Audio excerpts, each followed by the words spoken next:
আসসালামু আলাইকুম, আপনারা সবাই কেমন আছেন? আজকে আমি আপনাদেরকে তৈরি করে দেখাবো রেস্টুরেন্টে যেভাবে জালি কাবাব তৈরি করা হয় সেই রেসিপিটি। আপনারা এই কাবাবগুলো একসঙ্গে অনেকগুলো বানিয়ে ডিপ ফ্রিজে সংরক্ষণ করতে পারেন এবং যখনই মেহমান আসবে আপনারা ফ্রিজ থেকে নামিয়ে নর্মাল টেম্পারেচারে এনে জাস্ট ভেজে নিলেই হবে। প্রথমে কাবাবের মশলাটা তৈরি করে আপনাদেরকে দেখাবো, আর এই মশলাটা আপনারা ডিপ ফ্রিজে সংরক্ষণ করে অনেক দিন ধরে খেতে পারবেন। তাহলে চলুন এই পারফেক্ট কাবাব মশলাটি তৈরি করতে আমাদের কি কি উপকরণ লাগছে দেখে নেওয়া যাক। এখানে আমি শুকনা মরিচ নিয়েছি 7-8টির মতো, আর দারচিনি স্টিক নিয়েছি 2 ইঞ্চি পরিমাণ 5-6টি। আর এখানে নিয়েছি আমি 2 টেবিল চামচ আস্ত ধনিয়া, আর এখানে 1 টেবিল চামচ আদার গুঁড়া নিয়েছি। আর আপনাদের কাছে আদার গুঁড়াটা না থাকলে 2 টুকরা আপনারা আদা শুট নিয়ে নেবেন। এখানে কাবাব চিনি আছে 1 টেবিল চামচ, পোস্তদানা 1 টেবিল চামচ, আমচুর পাউডার 1 টেবিল চামচ, রাঁধুনি 1 টেবিল চামচ, আর আজওয়াইন হচ্ছে আধা টেবিল চামচ, আর জিরা 2 টেবিল চামচ।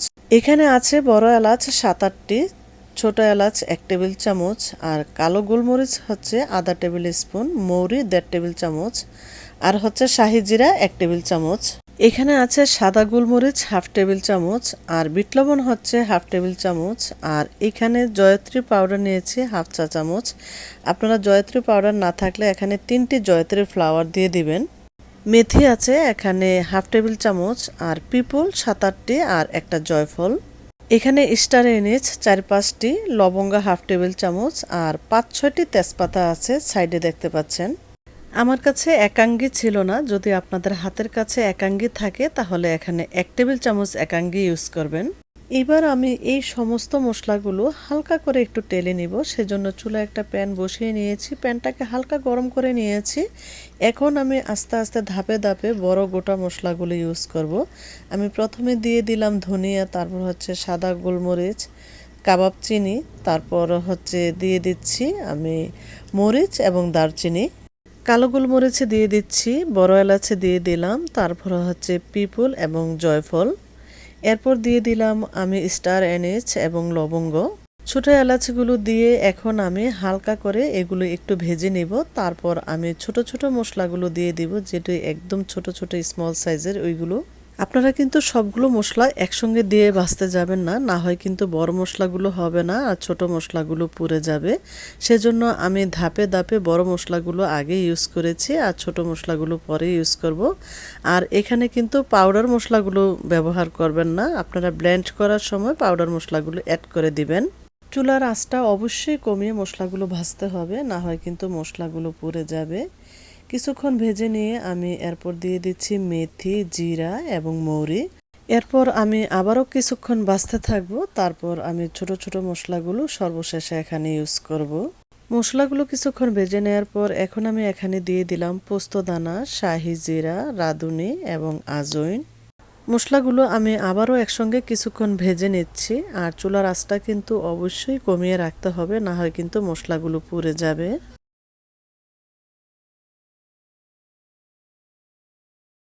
আবারও কিছুক্ষণ ভেজে নিয়ে আমি এর মধ্যে দিয়ে দিচ্ছি তেজপাতাগুলো ছোট ছোট টুকরা করে।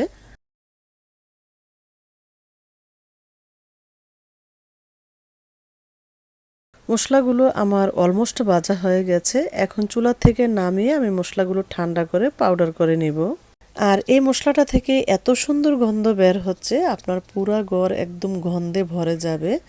আর এই মশলাটাকে আপনারা যে কোনো এয়ারটাইট বয়মে ভরে ডিপ ফ্রিজে সংরক্ষণ করে আপনারা বছর কি বছর জুড়ে খেতে পারবেন। এর গন্ধ এবং স্মেল কিচ্ছুই হবে না, একদম সেম থাকবে। এখন আমি চিকেন কিমাটা করে নিব। আমি এখানে একটা মুরগির বুকের মাংস 2টি পার্টেই নিয়েছি, আর এখানে ওজন দাঁড়িয়েছে 1 কেজি। এখন আমি মাংসটাকে ছোট ছোট টুকরা করে তারপর কিমা তৈরি করে নিব। যেহেতু এগুলো বানানো একটু ঝামেলার কাজ, আসলে সব সময় ঝামেলার কাজ করা যায় না সময়ের অভাবে। আমরা যারা জব করি এভাবে যদি আমরা বানিয়ে ডিপ ফ্রিজে সংরক্ষণ করি তাহলে কোনো মেহমান আসলে আর সমস্যা হয় না। জাস্ট ফ্রিজ থেকে নামিয়ে নর্মাল টেম্পারেচারে এনে ডিমে চুবিয়ে ভেজে নিলেই হবে। সবগুলো মাংস টুকরা করে নিয়ে এখন আমি একটা ফুড প্রসেসরের মাধ্যমে এগুলো কিমা করে নিব। মাংসটা আমি কিমা করে নিয়েছি, এখন আমি একটা বলে নিয়ে নিব। আমি এই ফুড প্রসেসরের মাধ্যমেই 200 গ্রাম পেঁয়াজ কিমা করে নিব। আর এই পেঁয়াজগুলো ফুড প্রসেসরের মাধ্যমেই যে কিমা করতে হবে এমনটা কিন্তু না, আপনারা এটা দা বটির মাধ্যমে করতে পারেন এবং কি ছুরির মাধ্যমে করতে পারেন। আর দেখতেই পাচ্ছেন আমি একদম ছোট ছোট করে কিমা করে নিয়েছি। আমি 200 গ্রাম পেঁয়াজ কিমা এখানে দিয়েছি। আপনাদের কাছে যদি মাপার স্কেল না থাকে তাহলে আপনারা এখানে 1.5 কাপ পরিমাণ পেঁয়াজ কিমা দিয়ে দিবেন। এখানে আছে কাঁচামরিচ কুচি 100 গ্রাম। আমি এখানে কোনো গুঁড়া মরিচ ইউজ করব না, সেজন্য আমি একটু বাড়িয়ে দিয়েছি। আর আপনারা জালের পরিমাণটা আপনারা আপনাদের মতো বুঝে দিবেন। এখন দিয়ে দিব আমি 3 টেবিল চামচ আদা বাটা এবং 2.5 টেবিল চামচ রসুন বাটা।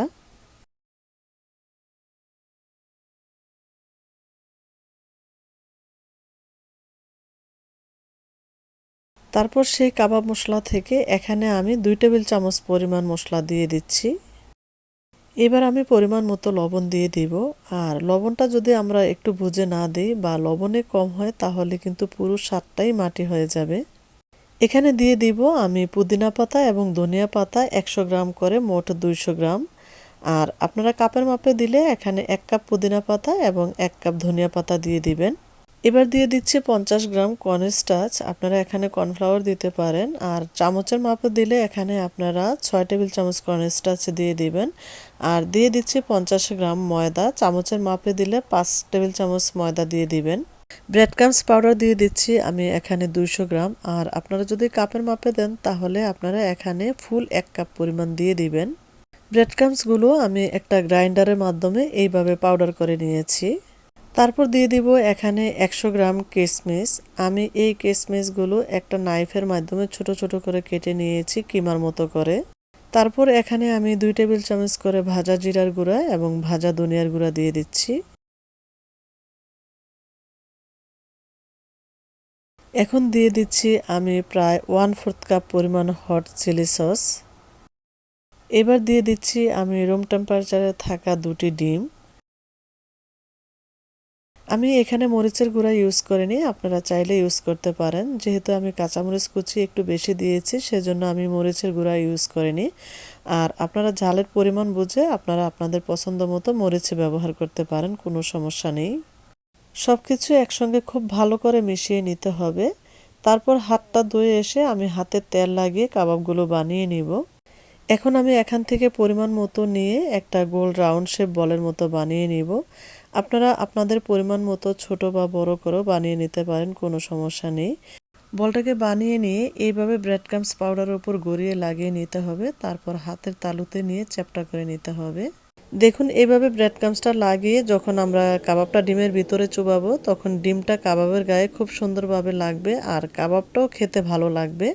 আমি আপনাদেরকে আরও একটা বানিয়ে দেখিয়ে দিচ্ছি, দেখতে পাচ্ছেন। বলটা বানিয়ে এইভাবে ব্রেড ক্রাম্বসের উপর লাগিয়ে নিতে হবে গড়িয়ে গড়িয়ে, তারপর চ্যাপটা করে নিতে হবে। সবগুলো কাবাব বানিয়ে নিয়ে আমি এইভাবে একটা ট্রের ভিতরে রেখেছি।